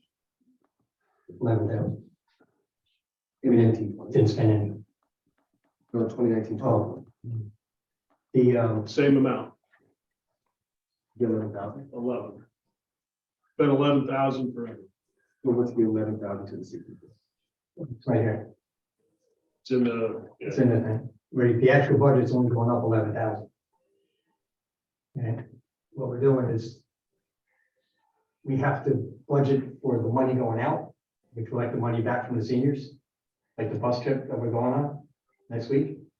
That's costing us $1,600, and we collected $1,600 back. So the actual budget, the budget's only going up $11,000. It's in the packet. We've always budgeted 11,000, correct? yes. The way in which we handle the buses and has that changed? Yes, they didn't do them. The last couple of years they haven't done. it. Right, that's why I asked for 1920. That 11,000, basically, over the time period, that was what they paid for their trips out of. Right. Nothing else was paid out of that line. Because they didn't do anything with that. They didn't do anything. Right. Maybe they had, I know that they had their own little private fund where they bought coffee cakes and stuff like that. But that 11 was totally the bus trips, which were free. We didn't charge them back then. Or somewhere. Now we're gonna charge them.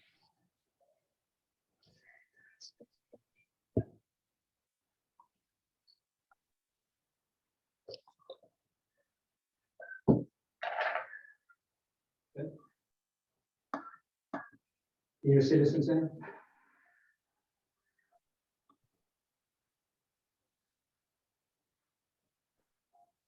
Anything changing?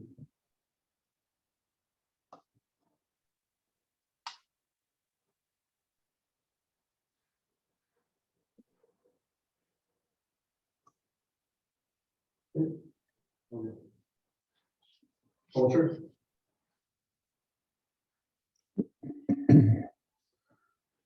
Mayor, we had this discussion before about celebrations. Is that going to be sufficient? No. Like I said, last year was, Well, so should it be raised? they did last year. Mike, for celebrations, what is the actual for 22? Right now, we're at 112,000, right in. Oh my gosh, is that- Yeah, I think it was 112 or 13 when I looked at it. That doesn't include Memorial Day coming up. And there's some outstanding stuff that doesn't include it in there.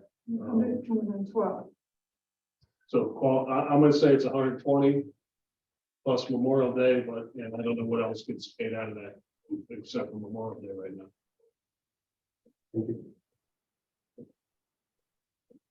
The big number for the 21-22 is that you did COVID. the drive-throughs, Right. you did 2 Christmas instead of 1. Right.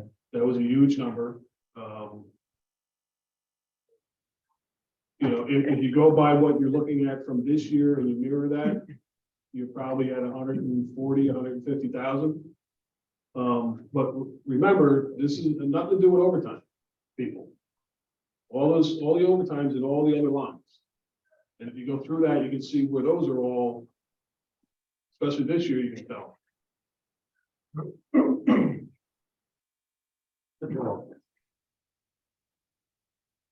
So I mean, if you want if you want to continue to do what you've been doing, there needs to be at least 150.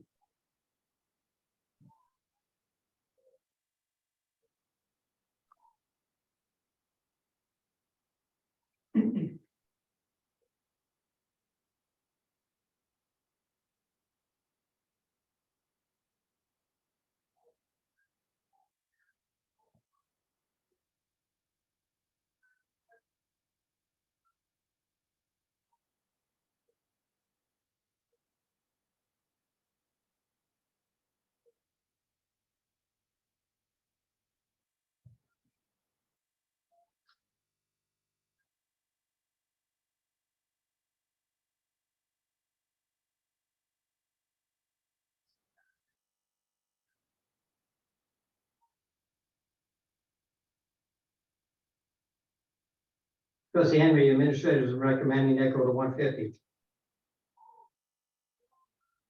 If the other members are in agreement, that I'm fine with that. I'd rather stay within budget than go over budget.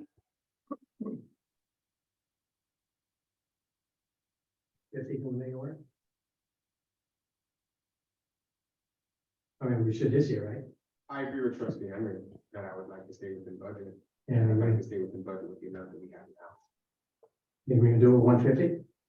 Yeah, I mean, I think some of the stuff that just, I'm gonna be honest here, some of the stuff that by one personnel that we have, just spends, doesn't call anybody. If that is controlled and that person's controlled, yeah. If not, you're looking at 216 again. Well, no, we're not gonna do those drive-throughs anymore because it's COVID though. Do you recommend 150? Yeah, I would say 150 with some controls, better controls. Trustee Coffey? Trustee Evans? No. Trustee Lopez? Okay, change to 150.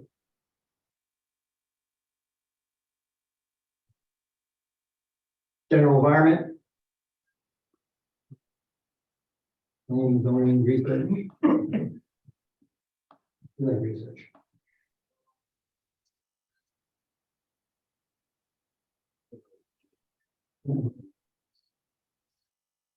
Some of some of the research, because I didn't know where to put it at this point, we'll get a better line, but that's some of the climate stuff.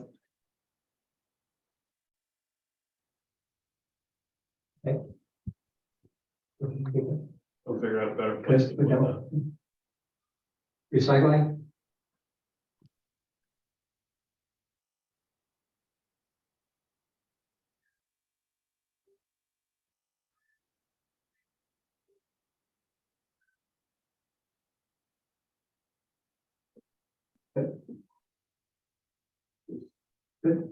Good. What went down there was, Food waste. because we had no idea what it Expected, was. right, there was a guess on Yeah, we had no idea what it was. sanitary sewers, okay, same. Refuse collection?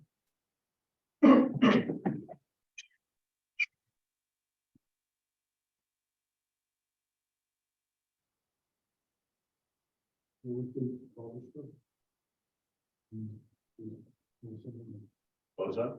The budget for the garbage truck, is it sitting here or something? No, that doesn't appear here in a line, right, per se.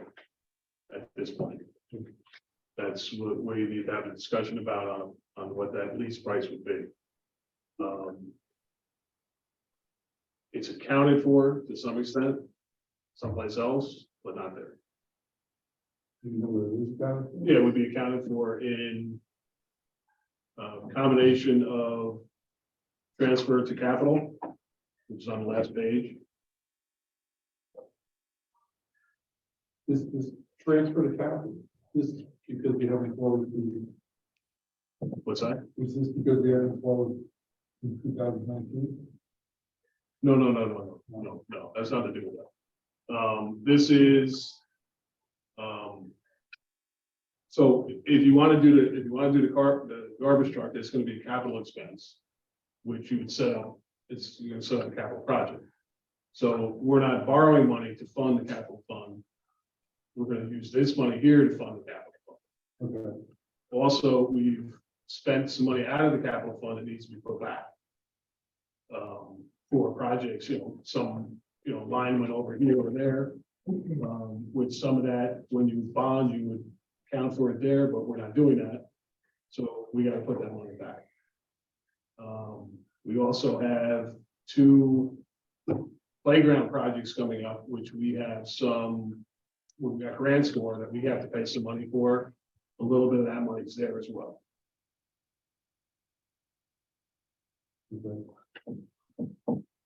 The good part of that is you're not paying interest on it. That's the good news to this whole not borrowing at this point. There is some silver lining to that.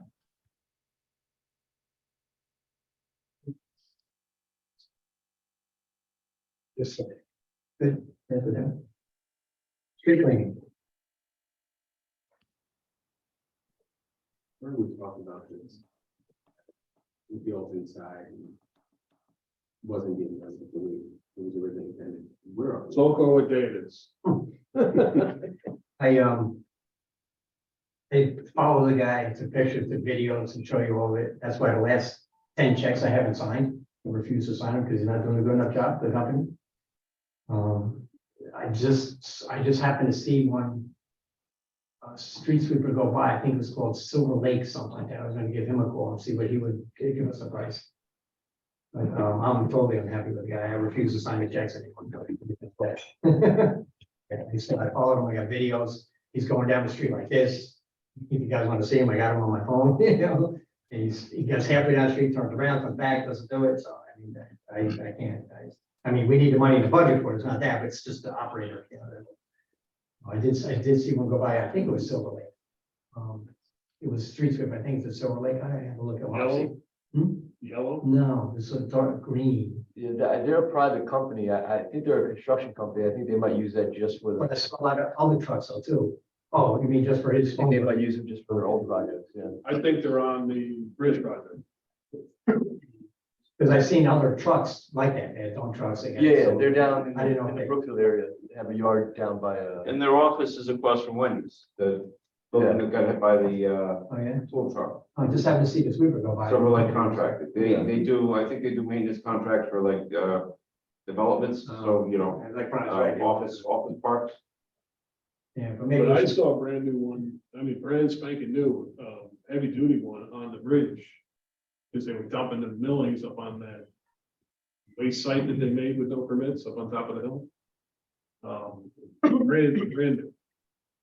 I mean, well, I mean, we put the money in there, you know, but maybe we should really try and look, see if there's any other companies out there. What you bring I up is don't we think met the with the price guy, is we good. went over what we wanted. What we wanted was gonna cost more. Well, we want him to do even what he's supposed to be doing. But there was a misunderstanding in the way everything was written. So what he was doing is what was written. What we wanted him to do was almost double what should be done, but not really. But would still have been done for a little over 40. But as you can see from the 2021, they're billing us based on the old and what they're doing. So I mean, they're billing us basically what they're doing, not what we said we wanted. That's part of the problem. So we're not getting what we want, and they're not getting paid what they should be getting paid. So we really should look for somebody else. Yeah, there are not many companies that do this work, right? No. Not street ones, most people have their own.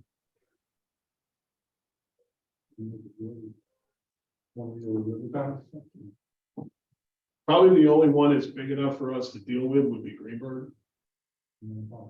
Well, I don't know. I mean, we can ask them what they would charge. Can't hurt. All you do is say Say no. it's a ridiculous amount, or, you know, I mean, even if we do the portion of this, because they drive through here all the time. They're driving through the village all the time. They can do half, just by putting verses out. Well, that's it. It might work.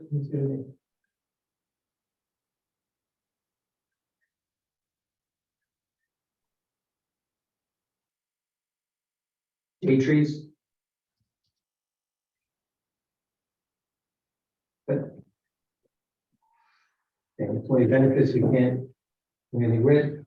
That service can't do anything with. Mike was mentioning about the capital.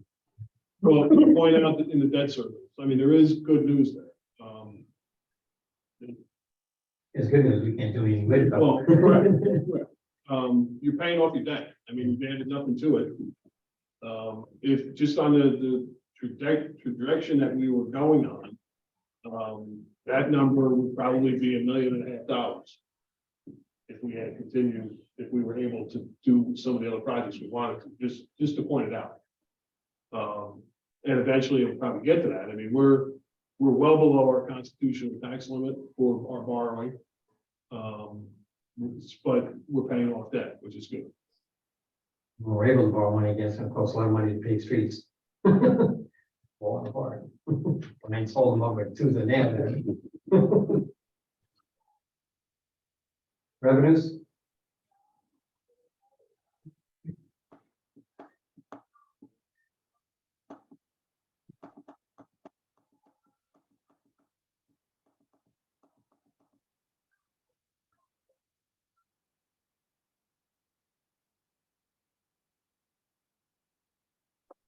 As you see, we added, Senior terms. right, senior charge $40,000. Our protection is up. Sales tax is up a little bit, which is good.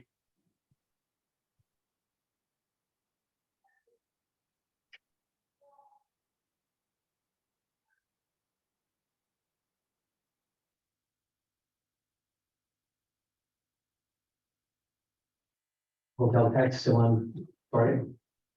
Yeah, that was a blessing. When they pay us. A blessing. man. Oh, yeah. Well, that and the sales tax. Yeah, that extra. But okay, Right, that, the ambulance revenue dropped almost $100,000 in 1 year.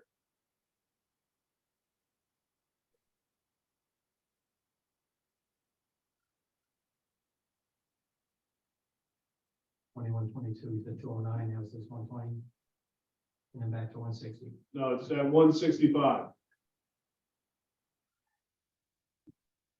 From 209. I think that 209 number's off a hair, Okay, and I would rather have that number be lower than rather that number be off low wise instead of high wise. okay. Are we doing pretty well on reimbursements? We are, oh yeah, yes. I mean, we're basically covering our billing is basically covering our personnel expense. Oh, that's good. Ready to go to revenues? Water. Special items, first one, first paragraph.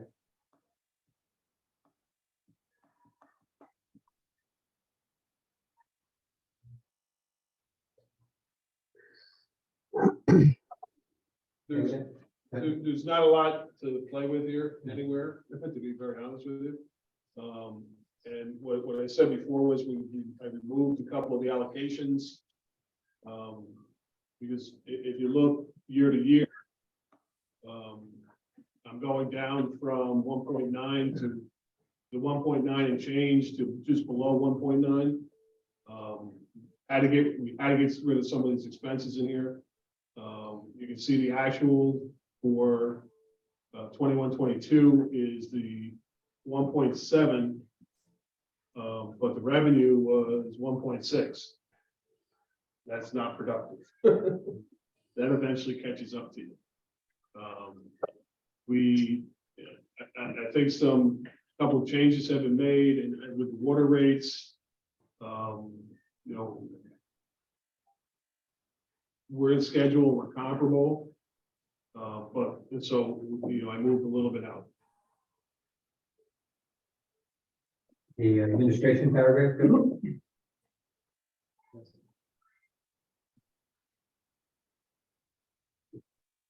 Source of supply power.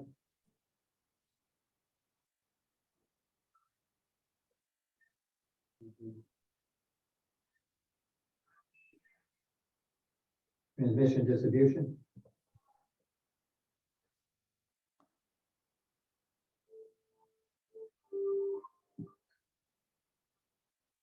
These. I mean, the phone's up.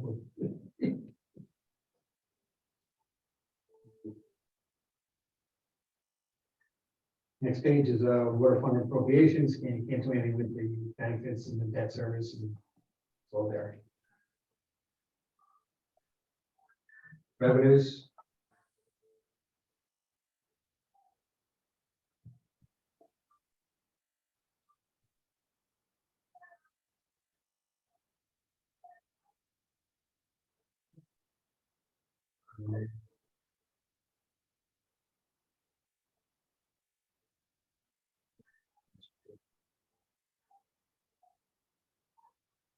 What else you got, Mike? So,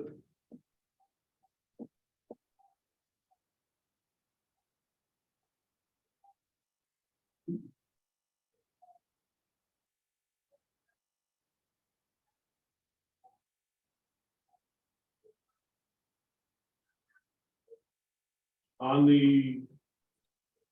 I'll go through this again at some point. On that 50. My recommendation would be to just add that, not to remove that from someplace else, not to add revenue. Because you're already over the cap now. And that 50 adding in still reduces the tax rate. It'll reduce it, we'll probably still be in the 0.75 reduction. So that's why I'll bring that back to you.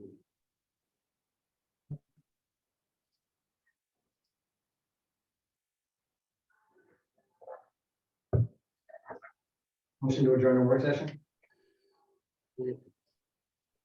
Roll call? Trustee Henry, Aye. Wabi. Aye. Trustee Evans, Aye. Trustee Lopez, Mayor White. Aye.